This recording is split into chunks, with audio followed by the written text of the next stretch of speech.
Hello. Susan MeeLing, Reverend Susan MeeLing, Lady Dori, Belle. I've got a few names. Never hiding who I truly am, by the way. However,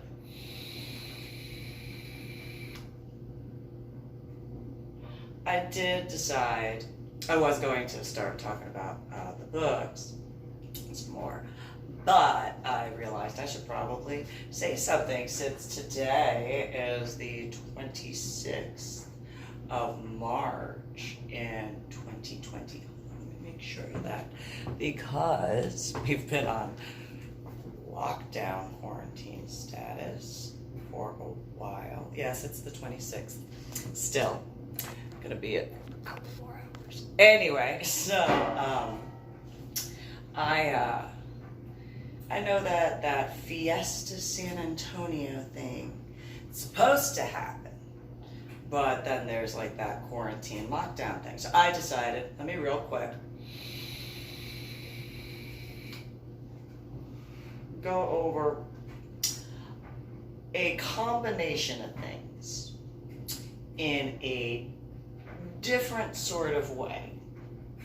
So that way there's a little bit of a different perspective for certain individuals that may not understand or know, or maybe even have a difficult time believing. So, I have very much clarified I did not want to date Cactus Jack, also known as Jeffrey Kuykendall Jr. I explained those aspects of him having done the 151 Road Warrior thing, but as a brief run through,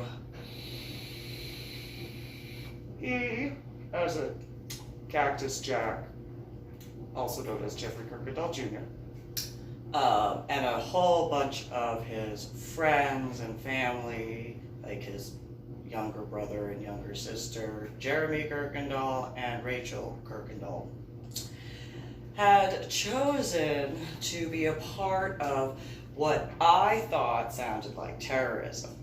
I did. I thought it sounded like terrorism. So what they did was, because Cactus Jack got the nickname of Cactus Jack because he landed on a patch of cactus during a field training exercise with ROTC at Camp Bullis, instead of like growing a pair and like be an adult.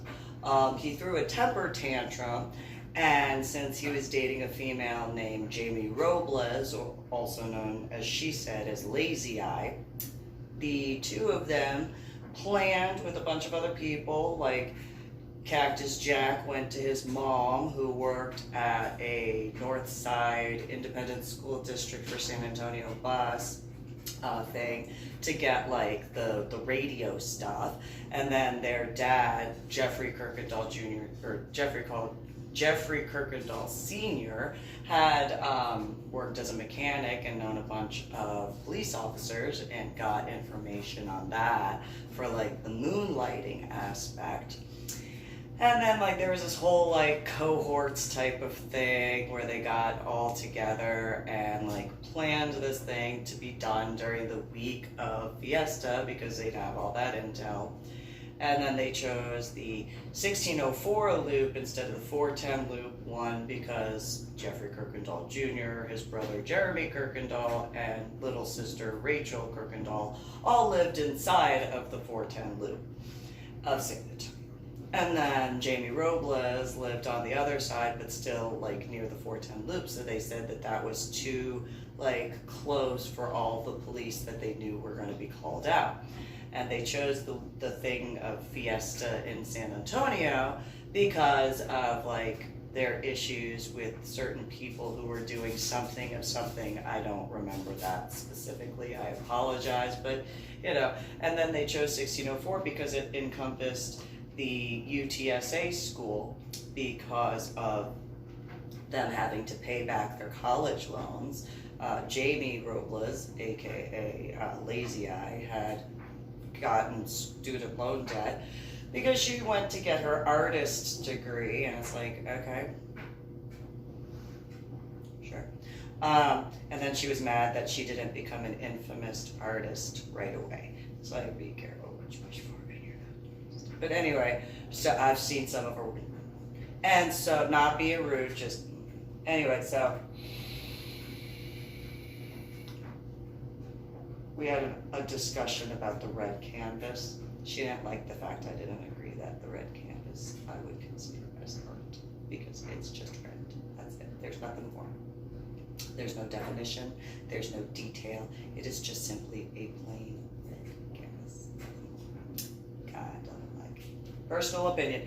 Anyway, so she was mad because she had to pay off her college student loans, and that was their way of paying back all those guys. And then Cactus Jack, because he had to pay back the student loans to UTSA because of failing out of the ROTC program, because he couldn't handle being called Cactus Jack after he landed on a patch of cactus. So they did the whole 1604 loop thing, since Cactus Jack, also known as Jeffrey Kuykendall Jr, was a part of World War II reenactments and was on the German side.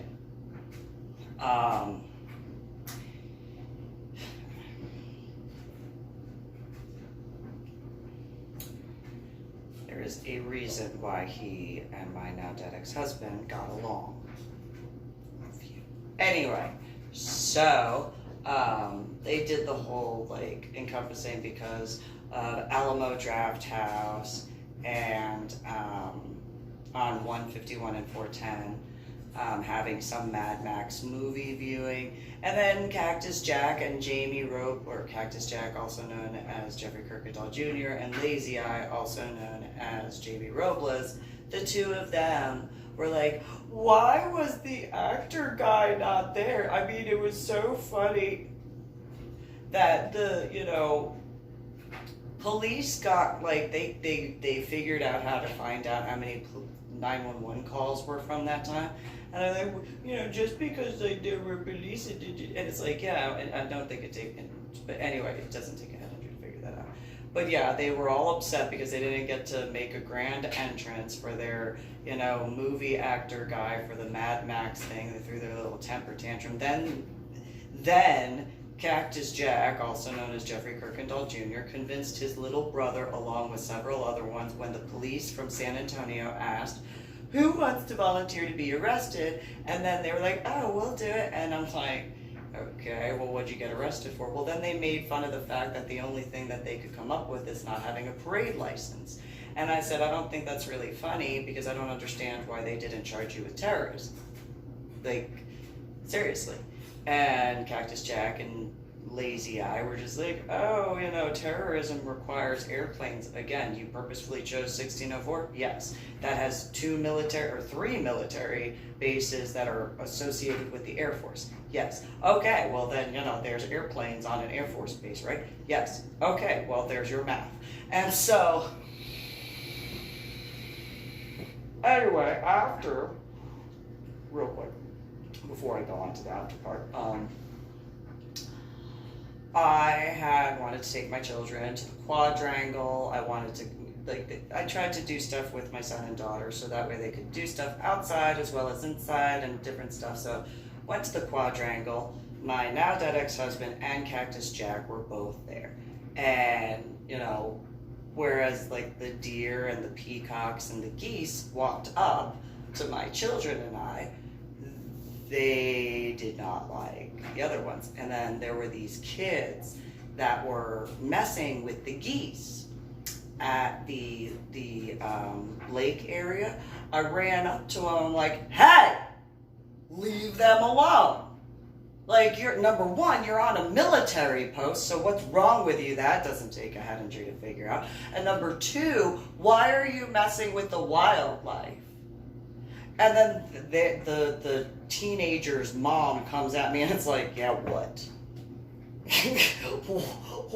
What you got? Like, I don't care. You are teaching your children it's considered to be acceptable for you to teach them to kick geese on a military post. They are technically protected in this vicinity, so you are technically going after government property when you do that.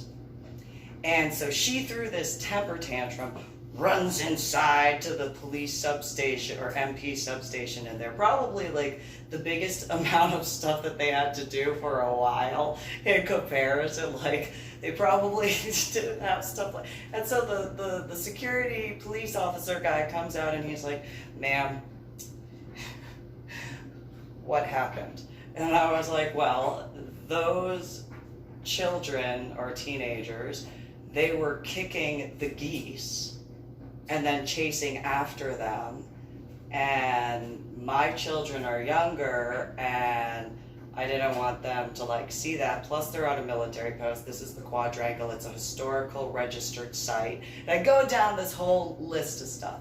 And then he's like, "Okay, well, you know, if something like this happens again," I don't even know what to do with this, I'm just letting you know. And he's like, "Well, I'll go talk with her and like talk with that female," and I'm like, "Yeah, well, you know." And the whole time that I'm speaking with the police officer, that mom is having her and her children flip me off, and I'm like, really? Payback's gonna be a payback, and I was born in the year of the dog, and I am a female, so by veterinary standards. And so so they're like talking with the police officer, and where I was able to keep my cool and was like A, B, C, D, E, F, G, she was losing her stuff because she turned around. I'm like, "Yeah."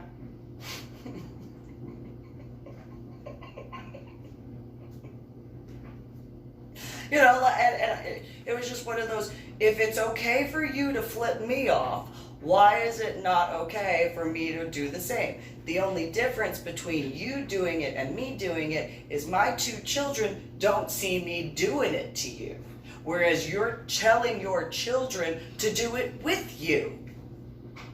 So, you know, I mean,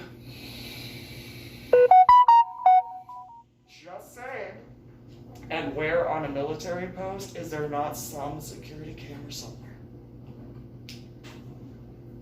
And so she threw this temper tantrum. Cactus Jack, also known as Jeffrey Kuykendall Jr., who was wearing his little 151 t-shirt there, was talking with my now dead ex-husband. The two of them are just like, "Yeah, I can't believe she went to go defend the geese from them being kicked by those teenagers. Yeah, I can't believe she was telling a mom what to do as far as like telling them not to do that on a military post. I mean, who does she think she is, going and defending like animals and like trying to be a mom to her children while teaching her children not to be like the other children that are there by their mom and stuff like what is wrong with her?" And I'm just like, really?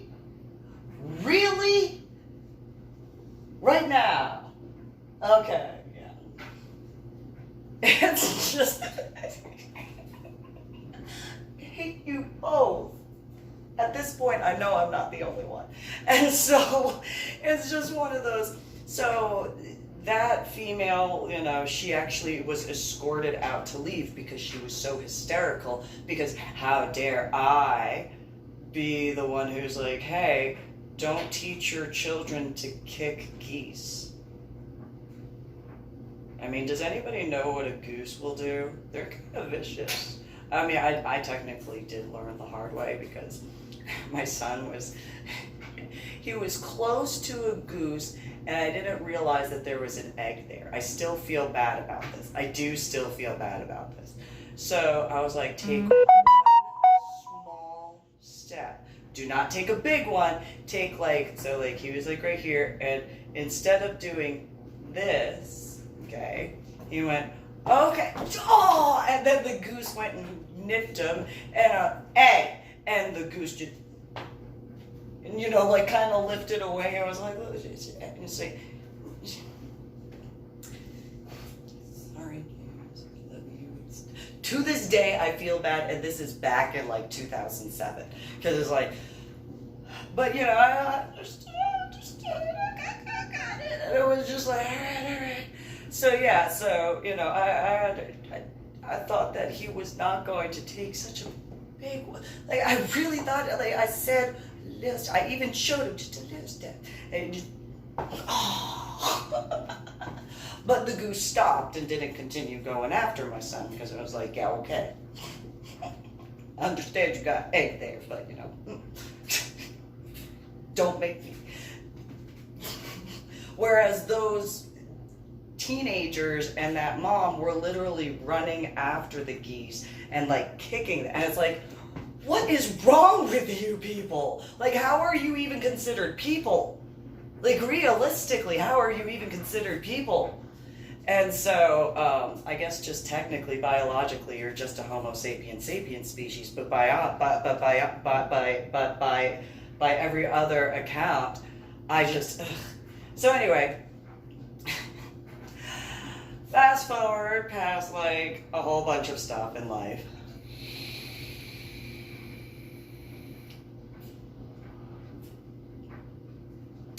Whole bunch of stuff.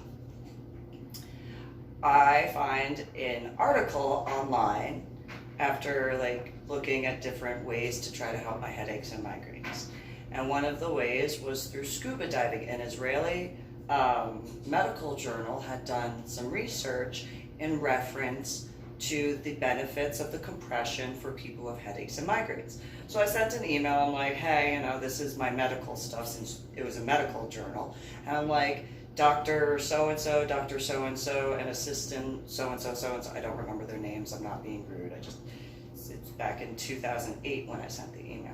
It's like, okay, you know, this is what I deal with. Had a head injury on Palm Sunday in 2000 during basic training. I went from college algebra with trigonometry and calculus to second grade math. I deal with headaches and migraines. I was in a coma for a while, but I had a subarachnoid hemorrhage on the frontal lobe of my brain, or in the frontal lobe of my brain, that took a while to dissipate. You know, I said the coma thing. I have memory issues, headaches and migraines, and you know, I've been trying all the medications that the Army has been prescribing me, and in different chemical combinations. Do you think that it would be okay, or if it would be safe, or you know, like, what is your opinion on this? I know you are not technically an MD doctor, but I understand you had, some of them might have been, but where's it?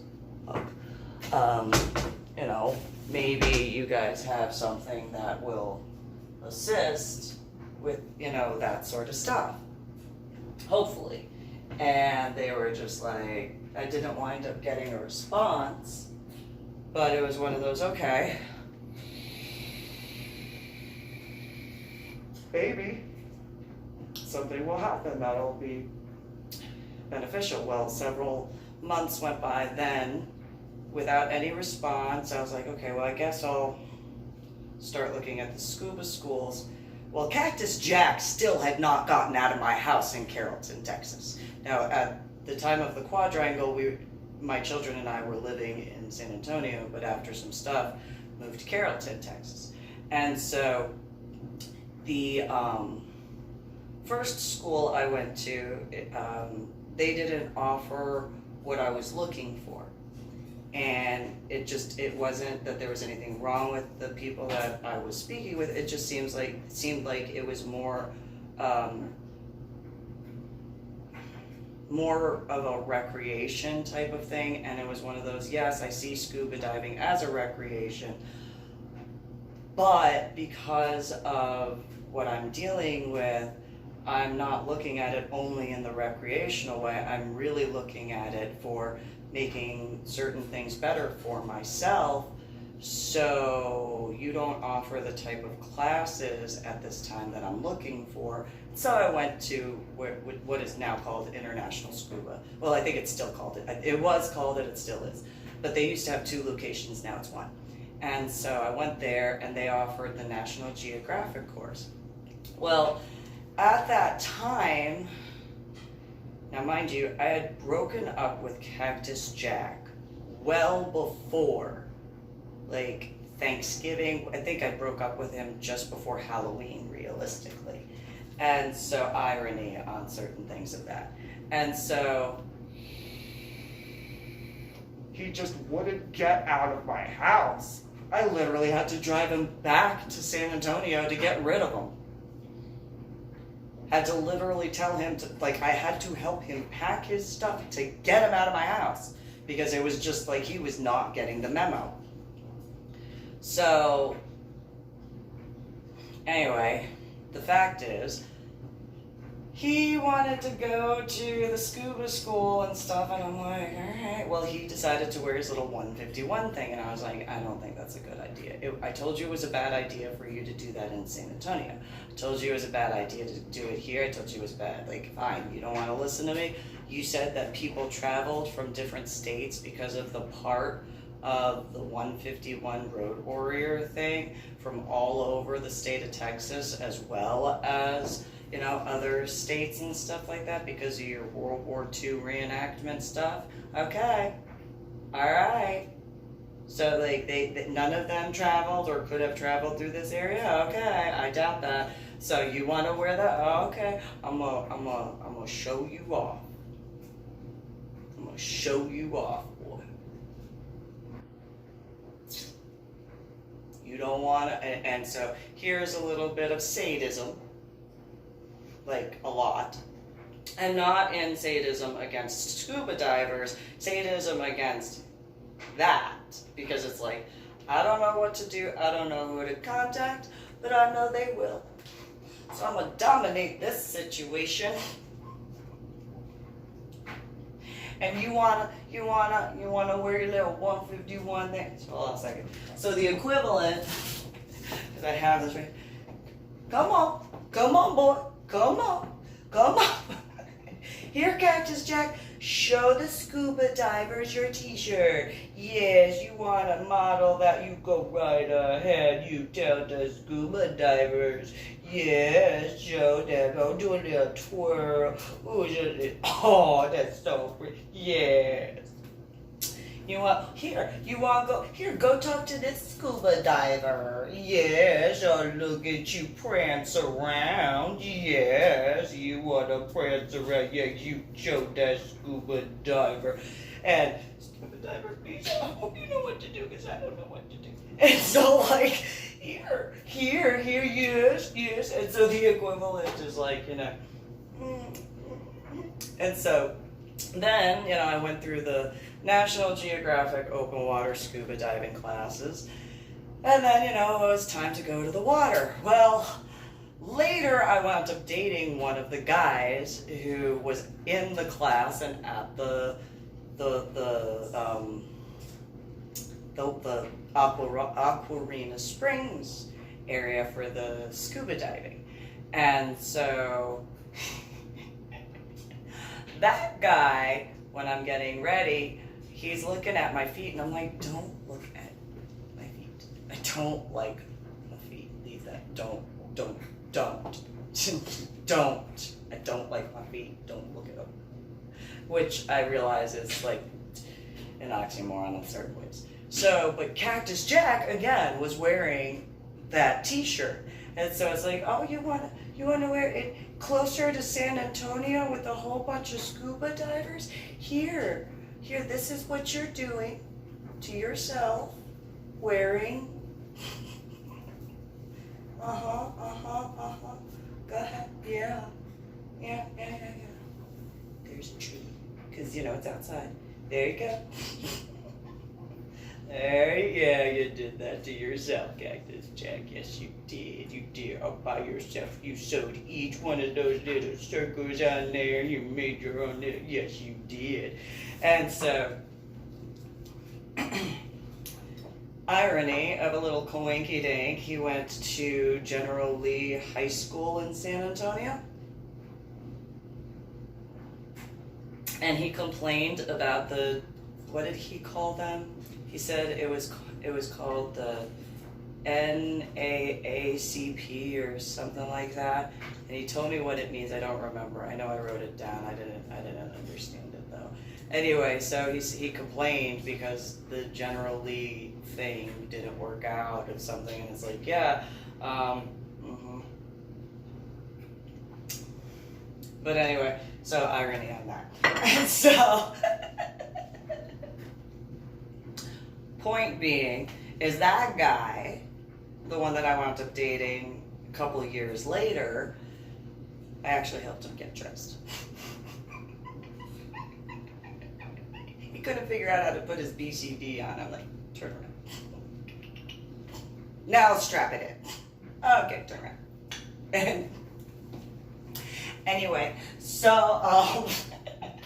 although so he, along with all of the other scuba divers that were there, and there were a lot of them. I mean, it was a large class, and there were several instructors for that class, plus the other classes that came to that area for their own scuba schools to have that. So, you know, when I finished the class portion, Cactus Jack was like, I talked with so many people about my 151 Rotorua t-shirt. You make fun of me because I wear it, and there were so many scuba divers that, you know, supposedly are your friend, but they're my friend. And I was like, really? That's your focus? Not like, hey, congratulations for graduating. Yeah, all of the scuba divers are my friend. I don't think so. I don't think so at all. Oh, yes, they are. They kept asking me all sorts of questions, and I told them, and I'm just, and in my thoughts, I'm like, I hope they know what to do. I hope they know what to do. I don't fully have words, but I hope they know what to do, because you, again, and yeah.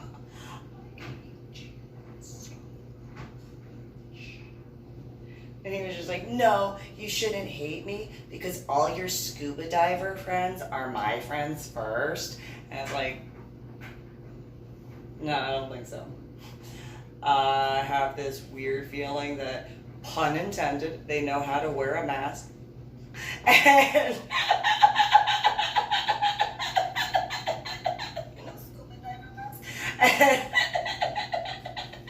I know 2/3 of a pun. And since you always want to pay attention to your air gauge. Anyway, so Cactus Jack is all, you know, you need to do, your scuba diver friends aren't technically your friends, they're my friends. It's like, really? What grade are you, how old are you? Sir, like, will you get out of my house now? Will you leave? Go away. No. So, you know, mixing that little bit of BDSM in there and just, that's right. I don't know what to do. I don't deny that, but I know they do. And, you know,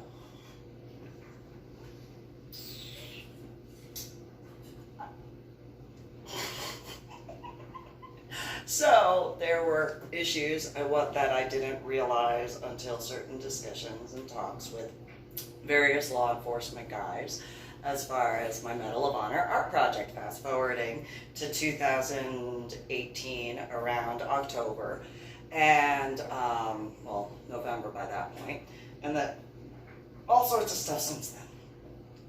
And in December of 2019, I started writing these books along with, because apparently there's no definition for spiritual or domestic terrorism. Well, I kind of did with my modern day book, but in conjunction with a few other things. But point being that I mean, you know, like officially type stuff. Not saying anything rude towards any of like the law enforcement guys or lawmakers and stuff. Just one of those, like, I didn't realize that at the time. Of any of that until I realized it, because I looked it up.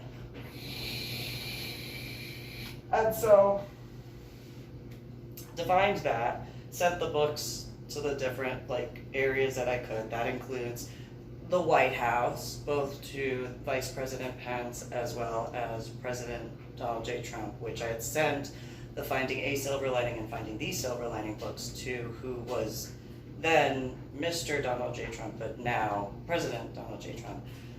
And then to Congress and Senate and the CIA and the FBI and CID in San Antonio compared to in Washington State, just like a whole bunch. I already did the videos on that. You can look up the official videos on my channel, Reverend MeeLing. And so in this, bringing it all together.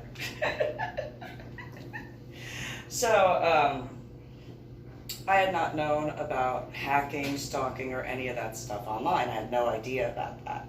And I didn't think that like stuff happened. I know I received threats online, which here's the beginning portion of the threat portion before the irony of certain aspects. Where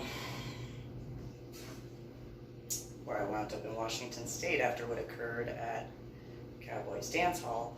After I was dating and engaged to, it wasn't until like after the engagement, which technically we were engaged twice, but after the first engagement and then he went to basic training, his ex-girlfriend who threw a temper tantrum about earrings, I could go on that for a while, I'm not gonna, especially after what I've seen. And I'm talking on land, I'm not even talking about in the ocean things. So, I started receiving threats from Leslie at that time.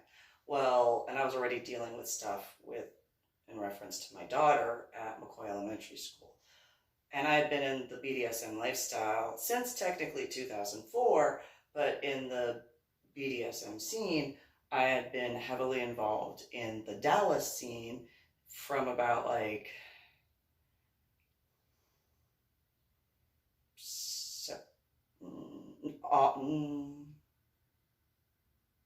about like July. Yeah, the beginning of July in 2008. I started doing some modeling while getting more involved in the Dallas scene, mainly at what was or what is called the Sanctuary, but it's no longer around. And so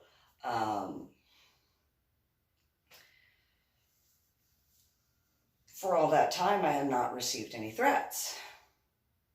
Only after the engagement and stuff like that, and his ex-girlfriend like trying, oh, I'm warning you, like he's gonna pretend something and then not care because, you know, and she knew I had children, and I was like, I don't. And so it was a while before some other stuff occurred, and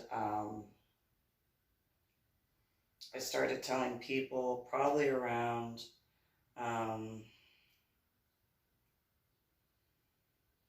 first time I could remember to tell people that I was receiving threats.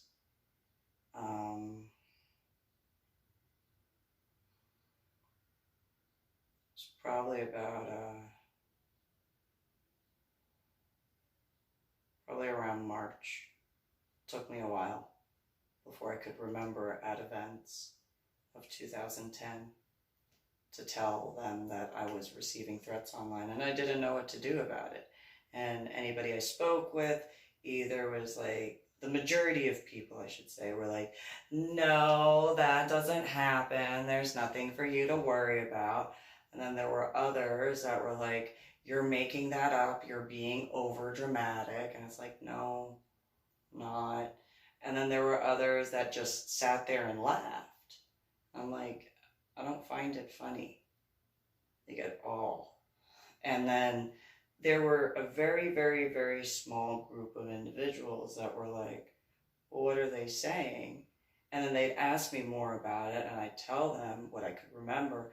They were just like, well, have you thought about doing this? I did that.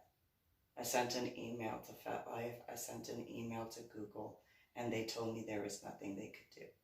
And they were like, you did? Uh-huh. And they were just like, okay, did you do this? And each of the suggestions, it was like, yeah, no, I did that. I did. I did. I tried. And every time I tried, like, I'd get a response back of, like, either no, that's not something we handle, or no, that's not something we deal with, or one of them, one of the emails I remember distinctly was like, you're being a drama llama, we don't need this. And I was like, okay, but like, I sent you a copy of what I received. Like, I was able to actually do the copy paste thing before the window closed on its own again. And like, because there were several messages where I'd click on it and then like the window would pop up outside of the FetLife page. Like, usually when I would get messages on FetLife and Facebook, when I click on the subject line, it would just open up on that web page. But then there were ones that I'd click on it and then a window would pop up, and then like there'd be essentially the thread, and then like it would go away, and it took me a while to try to like copy and paste and stuff like that. And so it was like, okay, well, I don't know what to do. And then there were a couple times where there were a bunch of flashings, like flashing lights and stuff like that. And I was like, and that was when those ones started, that was after the second engagement. Like, once we got back together and we were re-engaged, then that happened. And I couldn't remember to tell him. But I also was like focused on trying to heal his hand, so that, not trying to be like whatever, but like it was a lot going on at the time. And so but then didn't realize that any techie stuff could have been an issue at that time, obviously, beyond what I was already dealing with. I figured with the different tech stuff, when it came to the pop-up messages, I accidentally did something. Because by that time I already had gone and taken the laptops to the accidental warranty plan to Geek Squad from Best Buy, and they were like, yeah, we can't fix this, you got to get a new one, here's what you can buy with the insurance, and then go from there. And it's like, another one? Oh, okay, fine, all right, okay, get a new one. And so did all that, and then he wound up disappearing, and some stuff happened, and then life continued, and stuff, and then I started dating Matt, who's from Scuba, and this is where like it kind of comes together when it comes to the Cactus Jack and the 151 garbage, with Lazy Eye and all that. Matt and I were dating for a while. Like, I think we were almost at 3 months of dating.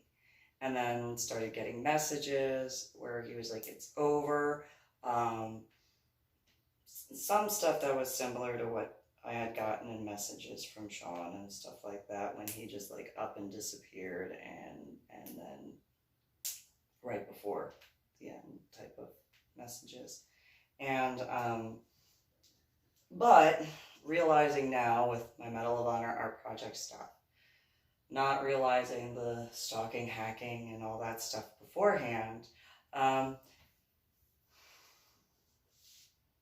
one, I know that Sean could possibly be a congressman's son, which that's a big thing. And then two, Matt was in the Navy, and he was not in the military the way Sean was. Sean was, active duty at that time and doing his like military stuff. And Matt already had been out for a while, and he was going to college. And I already saved his life and stuff like that. And he had heard my biological mother on the phone when she had said, why don't you just get over, the paperwork thing, you're just signing that away, what's the big deal? It's like, well, excuse me, I'm not like you, Anna, my bad.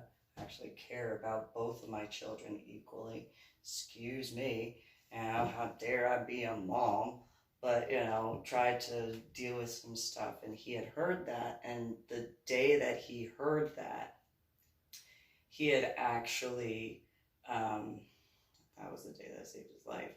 But it also, after all that, and getting my son squared away from the area, I wound up telling him about something else, and then he was like, oh, I actually looked at your profile for the first time, like all of your pictures.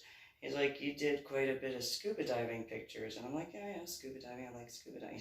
Yeah, but like, where's that picture with the ship at the bottom? Oh, that's the Vandenberg. And I told him about that, and he was like, oh my God. And then he's like, so let's go take a bath. What does that have to do with anything? I just need to be in the water right now. And so, if like after that and that whole thing, he started doing like that, and put two and two together with like in reference to Cactus Jack, and also known as Jeffrey Kuykendall Jr. and the 151 Road Warriors. Since it's almost technically time for the battle where Texas is won. I just kind of figured I'd do a little modern day type of thing on that, and put all that together, and there you go. So, I had this joke pre-head injury before I end the video, where whenever I figured something out as a child, and one of the adults at Old Tenant Presbyterian Church, they would always get a kick out of it. It was this older guy, and he was one of the guys that would show me like a newspaper or a magazine and be like, what do you think of this? Oh, anyway, so whenever I was done and I'd make a snarky comment, he would say, oh my God, Arlen, like, I could do a curtsy, just a little curtsy. And he looked at me, he goes, what did you just say? The first time I did that, and I was like, I said, do a curtsy, do a little curtsy, isn't that funny? He was just like, oh my God.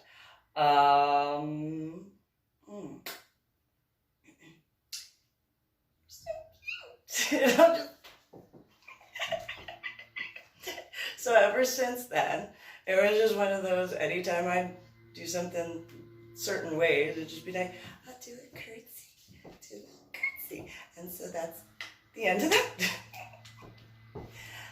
Share my video and official stuff.